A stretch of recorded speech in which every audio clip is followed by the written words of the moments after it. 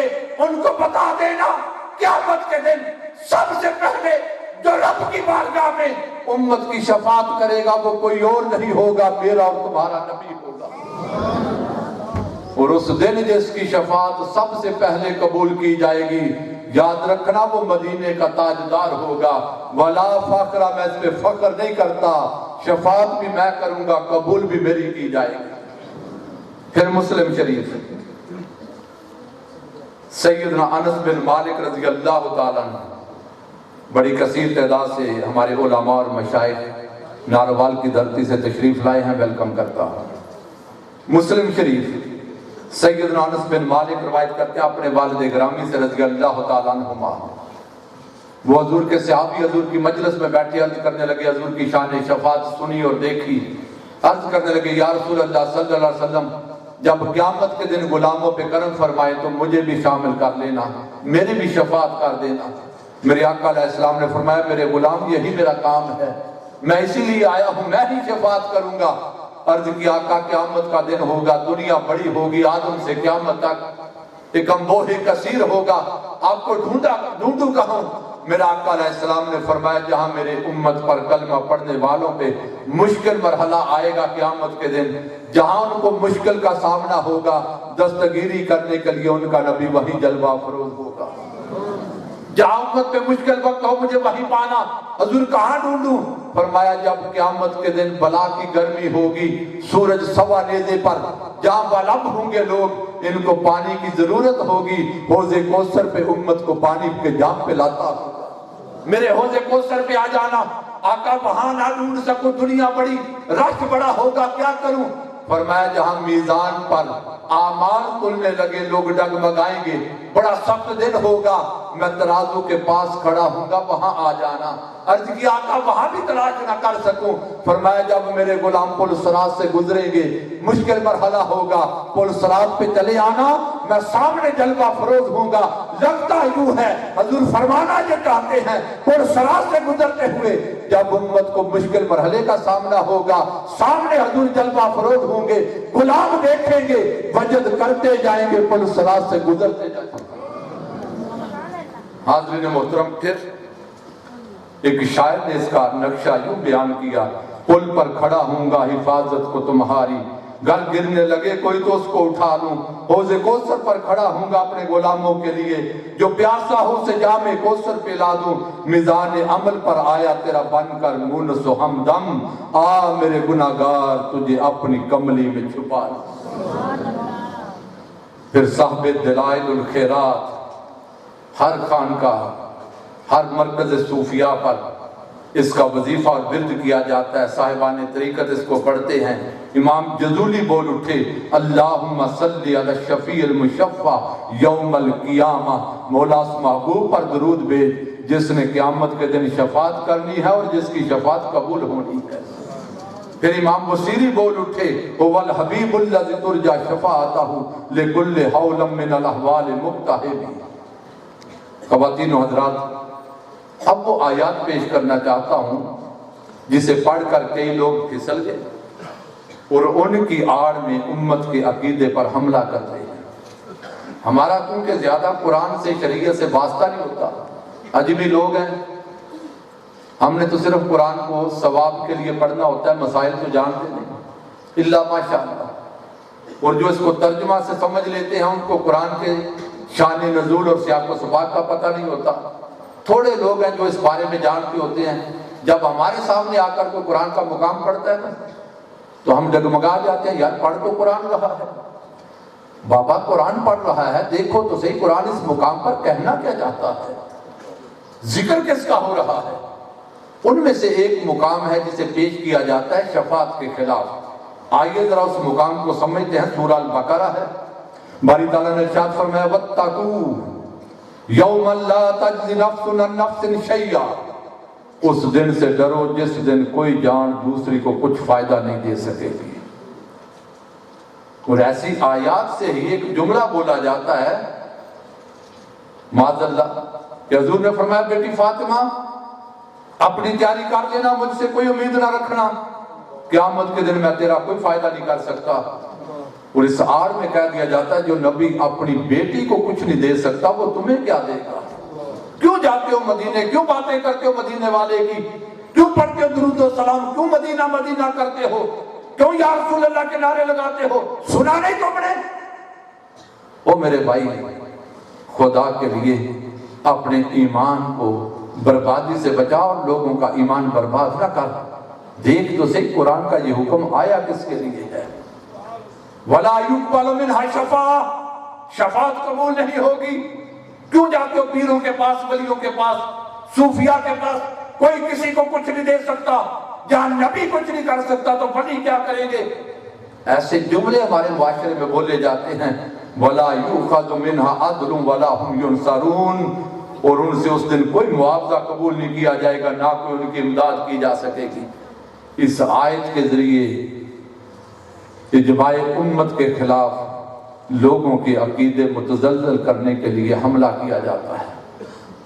میرے عزیز، ایسا نہیں ہو سکتا کہ قرآن میں مختلف مقامات پر ٹکراؤ آ جائے، ادھر شفاعت کے حق میں بات ہو، ادھر شفاعت کے خلاف ہو جائے، ایسا نہیں ہو سکتا۔ ہاں، سمجھنے والا پھسل سکتا ہے۔ ادھر فرمایا من ذا الذی یشفع عندہ الا باذنہ، ادھر فرمایا ولا سوف یعطیک ربک فترضی، ادھر فرمایا عسیٰ ان یبعثک ربک مقاما محمودا، اور ادھر فرمایا واستغفر لہم ولو انہم اذ ظلموا انفسہم، ادھر شفاعت کا حکم آیا۔ ایسا نہیں ہو سکتا قرآن کے دوسرے مقام پر جا کر شفاعت کے خلاف قرآنی آیت آ جائے، ایسا نہیں ہو سکتا۔ تو پھر سمجھنا ہوگا کہ اس مقام پر رب کہنا کیا چاہتا ہے، کس کو کہنا چاہتا ہے۔ آئیے اس مقام کا ترجمہ تفسیر میں خود نہیں کرتا، ہو سکتا ہے میری بات سے آپ کو اختلاف ہو، میں کہتا ہوں اس مقام کو ابن عباس سے سمجھیے، صحابی رسول پر تو کسی کو اعتراض نہیں ہو سکتا۔ وہ فرماتے ہیں لا تجزی نفس کافرہ عن نفس کافرہ من عذاب اللہ شیئا، فرماتے ہیں لوگوں سن لو، یہ جو کہا کوئی جان کسی کو فائدہ نہیں دے سکتی، جہاں مراد ہر جان نہیں بلکہ اس جان کا ذکر ہے جو کافر ہے۔ کافر کسی کافر کا فائدہ نہیں کر سکتا۔ جو آیات کافروں کے لیے، منافقوں کے لیے، مشرکوں کے لیے، اللہ رسول کے نافرمانوں کے لیے، اللہ رسول کو نہ ماننے والوں کے لیے آئی تھی، آج یار لوگوں نے ان کو پڑھ کر ایمان والوں پر چسپاں کرنا شروع کر دیا۔ یہ ایمان والوں کا ذکر نہیں، یہ مومنوں کا ذکر نہیں، یہ تو کافروں کا ذکر ہے کہ کافر کافر کی مدد نہیں کر سکے گا، کافر سے شفاعت قبول نہیں ہوگی۔ امام قرطبی نے لکھا النفس الکافرہ لا کل نفس، لوگوں سن لو، ہر جان کی بات نہیں ہو رہی کہ کوئی جان کسی کا کچھ نہیں کر سکتی، النفس الکافرہ جہاں کافروں کی بات ہو رہی ہے، اس کا مطلب ہے کافر کافر کی مدد نہیں کر سکے گا، کافر کی سفارش قبول نہیں کی جائے گی، کافر کسی کا فائدہ نہیں کر سکتا۔ رہ گئے ایمان والے، وہ فائدہ بھی کر سکتے ہیں، ان کی شفاعت بھی ہوگی اور ان کے حق میں شفاعت قبول بھی کی جائے گی۔ پھر امام خازن نے لکھا المعنی لا تقبل الشفاعہ اذا کانت النفس کافرہ، فرماتے ہیں اس کا معنی یہ ہے کہ جب کوئی جان بندہ کافر ہوگا اس کافر سے شفاعت قبول نہیں ہوگی، وہ کافر کسی کا فائدہ نہیں کر سکتا۔ جو کافروں کے بارے میں آیات اتری تھی آج ان کا سہارا لے کر ایمان والوں کے عقیدے خراب کیے جا رہے ہیں۔ پھر سورہ البقرہ ہے، میں 2-3 مقام پیش کروں گا جہاں بھی ایسی آیات آئیں، الفاظ اس سے ملتے جلتے ہوں گے یا مفہوم ملتا جلتا ہوگا، میں چند آیات نمونے کی پیش کر کے آگے بڑھ جاؤں گا۔ باری تعالیٰ نے ارشاد فرمایا یا ایھا الذین آمنوا، اے ایمان والو، انفقوا مما رزقناکم من قبل ان یاتی یوم لا بیع فیہ، آج وقت ہے خرچ کرنا، اس سے پہلے کہ وہ دن آ جائے جس دن لا بیع فی، جس میں کوئی خرید و فروخت نہیں ہوگی، ولا خلہ، کوئی دوستی کام نہیں آئے گی، دوست کو کچھ نہیں دے سکے گا، ولا شفاعہ، کسی کی شفاعت قبول نہیں کیے جائے گی۔ اس کا مطلب ہے نہ کوئی شفاعت کرے گا نہ کسی کی قبول ہوگی، یہ بولیاں بولی جاتی ہیں۔ والکافرون هم الظالمون، کافر بڑے ظالم ہیں۔ میں توجہ چاہتا ہوں علماء کی خدمت میں اس آیت کو پیش کر رہا ہوں تحفے کے طور پر، اور ان کی وساطت سے آج کی اس نشست کے تمام شرکاء کو توجہ چاہتے ہوئے پیش کر رہا ہوں۔ آیت کا آغاز ہو رہا ہے ایمان والوں کے خطاب سے، یا ایھا الذین آمنوا، ذکر ایمان والوں کا شروع میں ہے، آخر میں فرمایا والکافرون هم الظالمون، کافر بڑے ظالم ہیں۔ آغاز ایمان والوں سے ہے، اختتام کافروں سے ہے، کافروں پر اختتام ہے۔ اس کا مطلب ہے اس آیت میں کچھ احکام ایمان والوں کے بارے میں ہیں، کچھ احکام کافروں کے بارے میں ہیں۔ اب ایمان والوں کا ذکر کر کے فرمایا انفقوا مما رزقناکم، ہمارے دیے ہوئے میں سے خرچ کرو۔ او میرے بھائیوں، خدا کے بندوں، میرے رسول کے غلاموں، آج وقت ہے کچھ خرچ کر لو، غریبوں پر، یتیموں پر، مسکینوں پر، پسے ہوئے طبقے پر، اور اس کے دین کی اشاعت اور سربلندی کے لیے۔ اور ایک جملہ ہدیہ کرنا چاہتا ہوں صاحب زاویہ اشفاق احمد، اللہ ان کے درجات بلند فرمائے، وہ فرمایا کرتے تھے او ویرو دوستو بیلی آج خرچ کر لیا، تو کڑا پلیوں کرنا ہو دے دیتے جو کرنا ہے، اس کے دیے ہونے سے خرچ کر لو۔ فرمایا قبل ان یاتی یوم لا بیع فیہ، اس سے پہلے کہ وہ دن آ جائے جس میں کوئی خرید و فروخت نہیں ہوگی۔ اس دن کوئی نیکی نہیں کما سکو گے، نیکی آج کما لو۔ یہ کافروں اور ایمان والوں کے لیے دونوں میں یہاں خطاب ہے، دونوں کے لیے۔ ایمان والوں آج کر لو، کافروں کو بھی حکم ہے آج کر لو کو نیکی کا کام، ایمان کا کام۔ جہاں ایمان والے اور کافروں دونوں سے خطاب ہے۔ پھر فرمایا ولا خلہ، کوئی دوستی کام نہیں آئے گی، کوئی دوست کا نفع نہیں کر سکتا۔ اگر یہاں مراد ہر دوست لے لیا جائے تو سورہ الزخرف میں قرآن نے آواز دی الاخلاء یومئذ بعضهم لبعض عدو الا المتقین، کہہ دیا جاتا ہے کوئی دوست کا کام نہیں آئے گا، کوئی دوست کا فائدہ نہیں کر سکتا، ماں بیٹے کو نہیں پہچانے گی۔ آج ایک دوسرے کے لیے جانیں قربان کرنے والے اس دن رخ پھیر کے نکل جائیں گے۔ اگر یہ بات کر لی جائے کہ کوئی دوستی کام نہیں آئے گی تو میرا سوال ہے، قرآن کہتا ہے الاخلاء یومئذ بعضهم لبعض عدو، اس دن دوست کا دشمن ہو جائے گا، ہر کوئی دشمن ہوگا الا المتقین، اس دن ہر کوئی دشمن ہوگا مگر نیکوں کی دوستی اس دن بھی نفع دے گی۔ متقین اس دن بھی دوست بن کے کھڑے ہوں گے، نیکوکار اس دن بھی سہارا بنیں گے، اللہ والے اس دن بھی پشت پر کھڑے ہوں گے، اللہ کے ولی اس دن بھی تمہارے ساتھ کھڑے ہوں گے۔ ہر دوستی اور رشتہ ٹوٹ جائے گا، اس دن جو رشتہ اور دوستی قائم رہے گی وہ اللہ کے ولیوں کی ہوگی۔ اگر یہ لے لیا جائے ولا خلہ، کوئی دوستی کام نہیں آئے گی، تو الا المتقین کا پھر معنی کیا لیا جائے گا؟ اس کا مطلب یہ ہے ہر دوستی اس دن نفع نہیں دے گی مگر نیکوں کی دوستی نفع دے گی۔ ولا خلہ، اس سے مراد ہے کافروں کی دوستی فائدہ نہیں دے گی، فاجروں کی دوستی فائدہ نہیں دے گی، نافرمانوں کی دوستی فائدہ نہیں دے گی۔ رہ گئے ایمان والے، اللہ والے، مکرم، ان کی دوستی دنیا میں بھی فائدہ دیتی ہے، قبر اور قیامت میں بھی فائدہ دیتی ہے۔ ولا شفاعہ، کوئی شفاعت نہیں ہوگی، کوئی نہیں کر سکے گا، کسی کی قبول نہیں ہوگی۔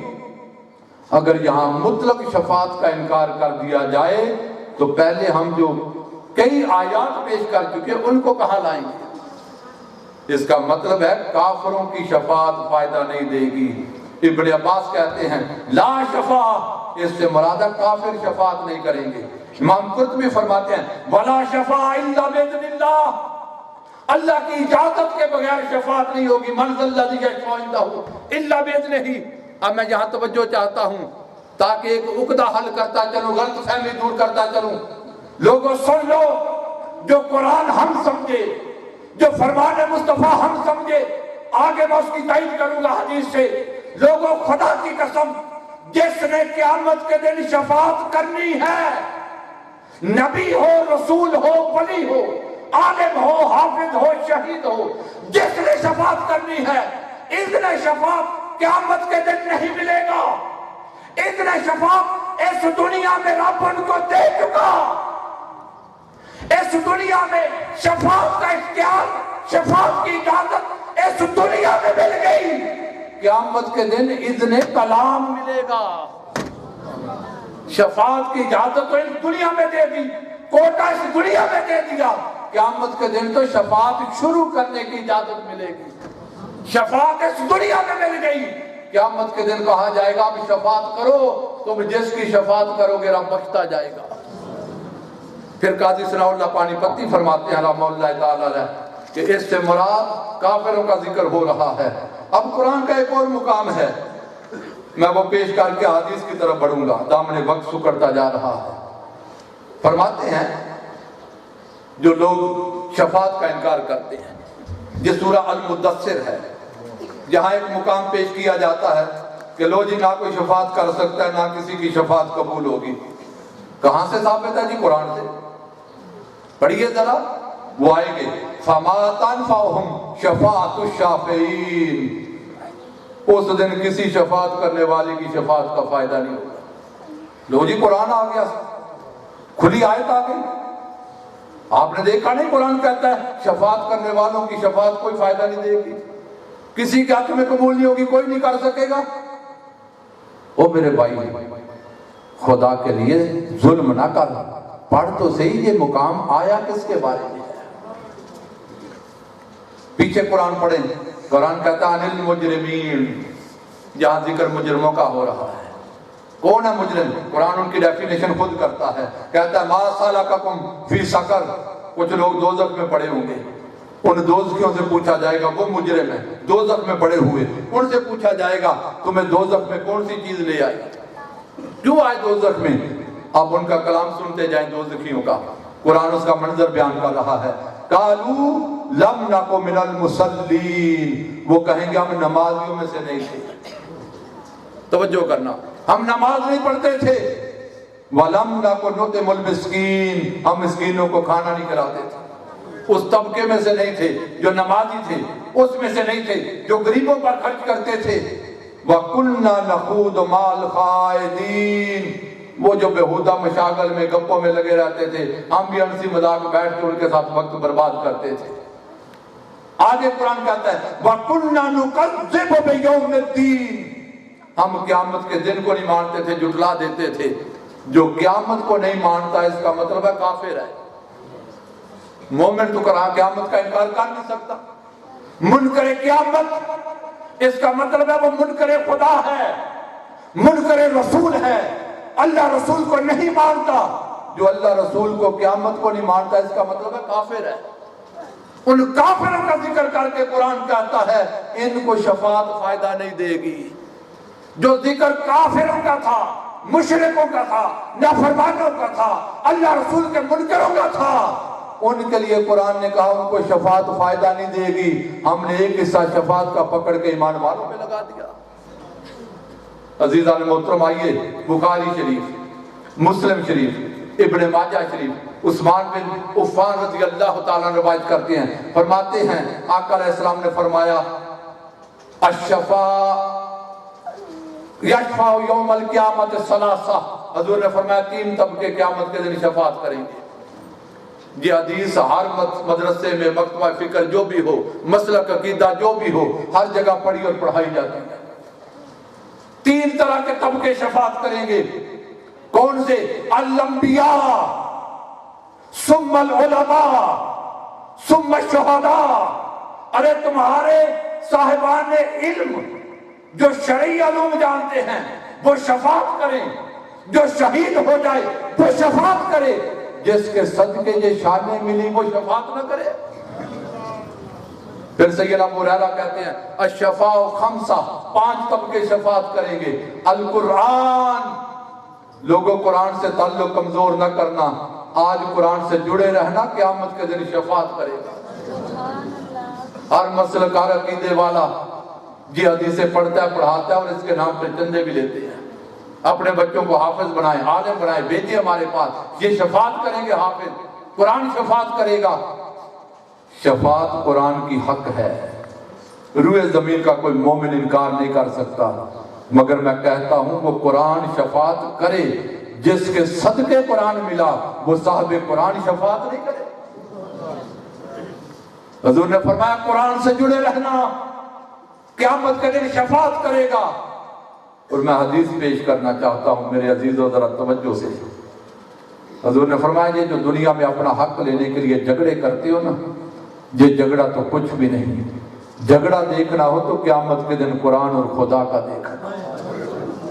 جب قاری قرآن، قرآن پڑھنے والا، قرآن بیان کرنے والا، قرآن سننے والا، قرآن کی تعلیم پر عمل کرنے والا، قرآن کے درس کے لیے لوگوں کو لانے والا، قرآن سے تعلق رکھنے والا، کسی وجہ سے، اپنی بدعملی کی وجہ سے، نافرمانی کی وجہ سے دوزخ میں جانے لگے گا، رب کا قرآن سے پکڑ کر رب کے دربار میں لے آئے گا۔ مولا میں تیرا قرآن ہوں، اس کا بڑے صاحب میرے ساتھ رشتہ تھا، راتوں کو تراویح کی نماز میں سنتا تھا، تہجد میں تلاوت کرتا تھا، روزوں میں جا کر قرآن کھول کے پڑھتا تھا، آج میں قرآن تجھ سے واسطہ دیتا ہوں، میں اسے دوزخ میں نہیں جانے دوں۔ لیکن یہ تو خیر اسی کو نصیب ہوگی نا جو آج قرآن سے تعلق جوڑے گا۔ اور رمضان کے ان بہاروں میں سے گئے گزرے دور میں منہاج القرآن کے اپنے قائدین اور ذمہ داران اور فورمز کے لوگ، میں ان کو مبارکباد دیتا ہوں، ہمارا قرآن سے کمزور ہوتا رشتہ انہوں نے مضبوط کرنے کے لیے جو دروس عرفان القرآن سجا دیا۔ فرمایا قرآن سے اپنا رشتہ مضبوط کرو۔ پھر فرمایا والرحم، رشتہ داروں کو غریب سمجھ کے اپنے سے دور نہ کر دینا، ان سے صلہ رحمی کرنا تعلق داروں سے۔ 4 ٹکے آ جائیں نا ہمارے پاس، خوشحالی آ گئی، دن پھر گئے، اب غریب رشتہ دار ہیں قریب کے، نہ سیدھے منہ بلاتے ہیں نہ ان سے سلام رکھتے ہیں، اور بدقسمتی سے سینے اتنے تنگ ہو گئے، آج فخر سے کہتے ہیں جی کیا ضرورت ہے رشتہ داروں کی، دوست بڑے ہیں ہمارے۔ فرمایا رشتہ داروں سے اچھا سلوک کرو، قیامت کے دن یہ رشتے بھی شفاعت کریں، تمہارے رشتے شفاعت کریں، آمنہ کا لال شفاعت نہیں کرے۔ والامانہ، فرمایا بددیانتی نہ کرنا، امانت پر زندگی گزارنا، یہ امانت بھی شفاعت کرے گی۔ اور پھر میرا نبی خود ہی بول پڑا، فرمایا ہو سکتا ہے کوئی ایسا زمانہ آئے جب لوگوں کا تعلق نبی کے در سے کمزور ہو جائے، میں ان کو سناتا جاؤں وَنَبِيُّكُمْ، اپنے نبی سے تعلق نہ توڑنا، قیامت کے دن تمہارا نبی تمہاری شفاعت کرے گا۔ وَأَهْلُ بَيْتِهِ، میرے ساتھ محبت کا دم بھرنے والوں، میرا کلمہ پڑھنے والوں، میری اہل بیت کا دامن نہ چھوڑنا، قیامت کے دن میری اہل بیت بھی شفاعت کرے گی۔ یہ اہل سنت سواد اعظم، خدا جانے ہمارے اندر خارجیت کہاں سے آ گئی، وہ نسبتیں جن سے تعلق اور رشتہ ہمارے ایمان کی بنیاد تھی اہل بیت، آج اہل بیت کا ذکر ہو تو خدا جانے ہمارے سینے کیوں تنگ ہونے لگ پڑتے ہیں، ہمارے من پر بوجھ کیوں پڑنے لگ جاتا ہے۔ حضور کے اہل بیت سے جڑو، خدا کی قسم اس ڈر کے بغیر امت کو شجاعت کی خیرات نہیں ملتی، ان سے تعلق جڑو، ان کے تعلق کے بغیر لوگوں ہمارے من میں سخاوت نہیں آ سکتی۔ اہل بیت سے تعلق جوڑو، ان کا تعلق قبر سے لے کر قیامت تک تمہارا سہارا بن جائے گا۔ پھر آقا علیہ السلام نے ابن ماجہ شریف فرمایا قال من قرأ القرآن وحفظہ، جس نے قرآن پڑھا اور اسے یاد کیا۔ ہر مسلک عقیدہ اس حدیث کو بیان کرتا ہے، ادخلہ اللہ الجنہ، اس حافظ کو، قرآن پڑھنے والے کو، یاد کرنے والے کو رب اپنی رحمت کے ہاتھوں سے پکڑ کر جنت میں داخل کرے گا، رب اسے جنت میں بھیجے گا۔ وَشَفَّعُهُ فِي عَشْرَةٍ، 10 لوگوں کی وہ شفاعت کرے گا، من اہل بیت ہی، اپنے خاندان میں سے، گھر والوں میں سے۔ کون سے 10؟ کلہم قد استوجب النار، وہ 10 لوگ جن پر جہنم واجب ہو چکی تھی، وہ جہنم میں جا رہے ہوں گے، حافظ قرآن اللہ کے حضور عرض کرے گا مولا میں تیرے قرآن کا حافظ ہوں، اس کے صدقے میرے یہ خاندان کے لوگ بخش دے۔ ارے آج تم حافظ بن جاؤ، مدرسہ بھیج کر بچے کو قرآن پڑھا لو، تمہارا بچہ 14 صدیوں بعد خاندان کی شفاعت کرے۔ جس کے صدقے حافظ بنا، جس کے صدقے قرآن ملا، وہ نبی شفاعت نہ کرے؟ پھر سننا، میں ماؤں بہنوں بیٹیوں کی توجہ چاہتا ہوں۔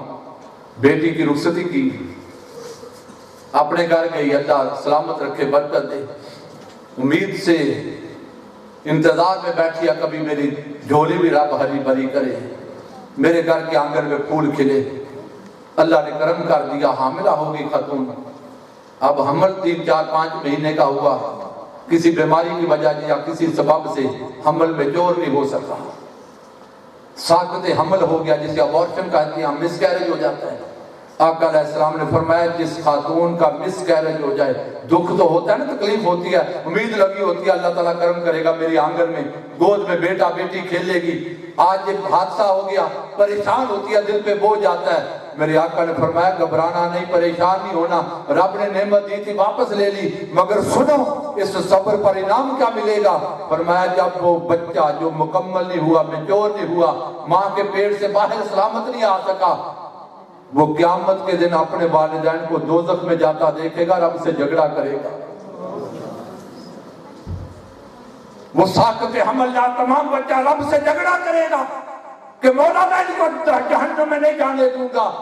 میرے آقا علیہ السلام نے فرمایا وہ اپنی ناف کے ساتھ باندھ کر گھسیٹتا ہوا اپنے والدین کو جنت میں لے جائے گا۔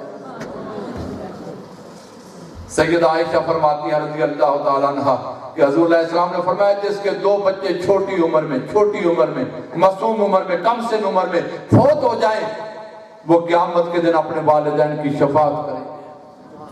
میں نے عرض کیا یا رسول اللہ صلی اللہ علیہ وسلم اگر کسی کے 2 فوت نہیں ہوتے، 1 فوت ہو گیا، فرمایا وہ بھی شفاعت کرے گا۔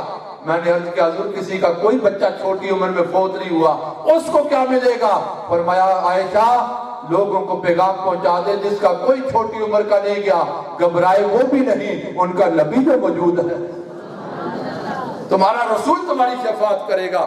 عزیزان محترم، پھر آقا علیہ السلام نے فرمایا من زار قبری وجبت لہو شفاعتی، جس نے میری قبر کی زیارت کی مجھے محمد پہ واجب ہے اس کی شفاعت کروں۔ آج کہا جاتا مدینے کیوں جاتے ہو، مدینے کیا ملتا ہے؟ ارے سن لو، حضور نے فرمایا جس نے میری قبر کی زیارت کی میرے اوپر واجب ہے میں اس کی شفاعت کروں گا۔ پھر میرے نبی نے فرمایا کوئی یہ نہ سمجھے قبر پہ جاتے ہیں تو کیا ملتا ہے، حضور نے فرمایا جو میری قبر پر قیامت تک آئے گا وہ ایسے ہی ہے جیسے اس نے زندگی میں میری زیارت کی۔ پھر میرے آقا علیہ السلام نے ارشاد فرمایا عالم کے لیے اہل آسمان و زمین حتیٰ کہ سمندروں میں پانی کی مچھلیاں بھی شفاعت کرتی ہیں۔ حاضرین محترم، دامن وقت سکڑ گیا، جو شفاعت کرنے والے ہوں گے ان کی شان سنو۔ رب فرماتا ہے یوم نحشر المتقین الی الرحمن وفدا، قیامت کے دن ہم ان کو سواریوں پر بٹھا کر پروٹوکول کے ساتھ اللہ کے حضور پیش کریں گے۔ وہ حشر کے میدان میں جائیں گے کب کباتے ہوئے، سہمے ہوئے، ڈرے ہوئے، کسی کو گردوں سے مارا جا رہا ہوگا، کوئی اندھے منہ گر رہے ہوں گے، اور کچھ وہ ہوں گے جن کے لیے سواریاں کھڑی کی جائیں گی، عزت اور پروٹوکول اور تکریم کے ساتھ بٹھا کر ان کو رب کے دربار میں لے جایا جائے گا۔ حاضرین محترم، پھر میرے آقا علیہ السلام نے فرمایا شفاعتی یوم القیامت حق، لوگوں سن لو قیامت کے دن میری شفاعت حق ہے، حق ہے، حق ہے۔ فَمَنْ لَمْ يُؤْمِنْ بِهَا لَمْ يَكُمْ مِنْ أَهْلِهَا، جو میری شفاعت پر یقین نہ رکھے اسے شفاعت نصیب نہیں ہوگی، جو اس پر عقیدہ رکھے گا قیامت کے دن آمنہ کا لال اس کی شفاعت کرے۔ اب پیغام کے چند جملے کہنا چاہتا ہوں۔ آقا علیہ السلام کی شفاعت حق ہے، حضور کریں گے، مگر اس شفاعت کے کچھ تقاضے ہیں، ان تقاضوں پہ توجہ دینی ہوگی۔ کہیں میرے آقا علیہ السلام نے فرمایا جو مجھ پر جتنا زیادہ درود پڑے گا میں درود پڑھنے والے کی شفاعت کروں گا۔ آج اپنے نبی پر درود و سلام پڑھ لو۔